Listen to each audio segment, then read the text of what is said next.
The next individual that I wanted to share an amazing story about is somebody that I had met in the middle of winter once again at one of the warming shelters that was happening. This individual was not a local. He had traveled here from another country, but he contributed to society on a regular basis. When I had met him, he is on year number 5 of being homeless, and he had traveled from New York all the way down to Pennsylvania, where he had found himself in a very uncomfortable situation for many reasons. I went with him to a doctor's appointment, and as we sat in the waiting room, he looked at me and he kind of hung his head. He was really struggling because the warming station was about to close, and he did not know where he was going to be sleeping when that time came. Warming stations often don't close when it's hot out, so our nighttime is still dipping into the low 40s, low 30s. Frostbite is almost inevitable depending on the humidity outside. And he was scared. He asked me if he'd be able to sleep on the bench in a park, and I said, no, the police won't let you.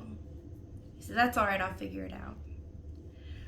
Due to medical issues, we found ourselves in this doctor's office, and when the provider left us, we were sitting there talking, and like I said, he had lowered his head to me, and he had asked me the question of, how did I get here? How have I found myself in this situation?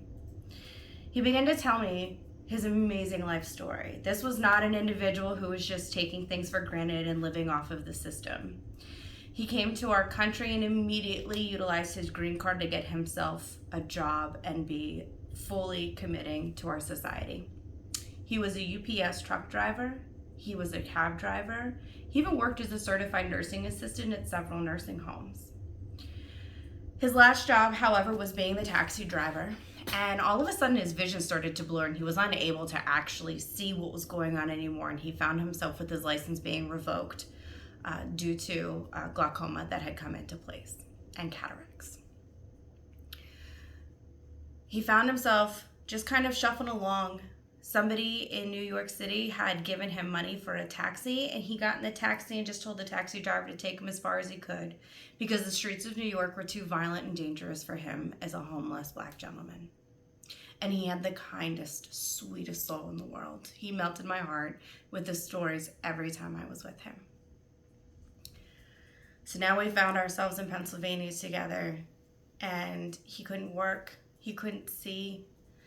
He had to rely on other individuals to take him from point A to point B because his vision was so bad. I spent an entire 6 months with him. And finally, I was able to get a doctor to come in and help him with some of his eyesight. And we were able to remove cataracts. And I will never forget the day when he could actually see me instead of just a blob. And he looked at me and he goes, "You're white." And I said, "Yes, my friend. Yes, I am." He was one of those individuals that just found himself by a medical issue and not having the appropriate insurance, got himself into a homeless situation. Not drugs, not alcohol, not having a bad criminal record. It was just a medical need that he was not able to get addressed until he had met me.